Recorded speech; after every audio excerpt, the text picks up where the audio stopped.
رب العالمين وصلى اللهم على نبينا محمد وعلى آله وأصحابه ومن اهتدى بهديه إلى يوم الدين وسلم تسليما كثيرا. ما بعد dharka markii la yiraahdo awalan horta waa nicmo ilaahay uu ummadiisa ugu soo dajiyay. ilaahay asagoo ugu manna sheeganaya bini aadamka ayaa wuxuu leeyahay ya bani aadama qad anzalna calaykum libaasan يواري سوآتكم وريشا ولباس التقوى ذلك خير ذلك من آيات الله لعلهم يذكرون.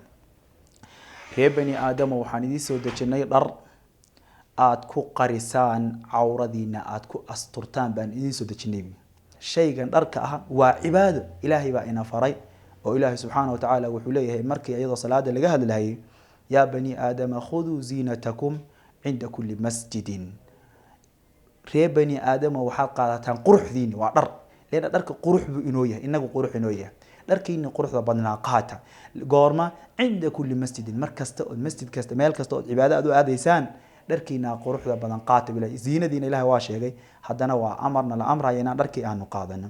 saxaabigii mucaawiya ibn xayda la dhihi jiray yaa maalmaha kamid aha wuxuu weydiiyay rasuul allah cawrada anaga maxaa noo banaan inaan muujino maxaasa noo banaanayn inaanan muujinin. rasuulku wuxuu yiri sallallahu alayhi wa alihi wa sallam intii aad kari karto cawradaada haddaad awoodo inaynan cid kale aysan arag ilaa xaaskaaga iyo qofka aad gacantaada oo milkul yamiinku adoonka ku ah mooyeene haddaad awoodo inaad inta kale iska astur buu yiri. hadday dadku meel ay isugu imaadaan ka waran buu yiri meel ay isugu imaado oo kale intaad awoodo iska qari buu yiri rasuulku sallallahu alayhi wa alihi wa sallam. haddaba xagee baa cawra ah ragga oo intee baa cawra ka ah? dadkeena fuqahada muslimiinta waxay ku ijmaacsan yihiin in waxa cawrada ragga ka ah inay tahay lawyaha iyo xudunta inta u dhaxaysa.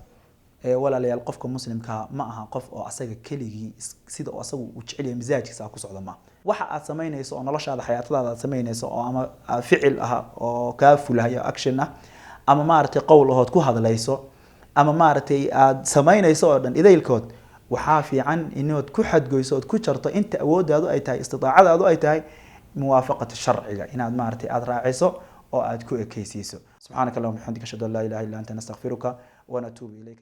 ما كهشا برنامجyada dalsoor ka baxa ma aaminsan tahay fikrada ay dalsoor ku salaysan tahay oo ah midnimo Soomaaliyeed isku filaansho iyo in la helo qaran awood leh oo Soomaaliyeed. fadlan ka mid noqo taageerayaasha dalsoor adigoo bixinaya $5 ama $10 bishii. waad mahadsantihiin.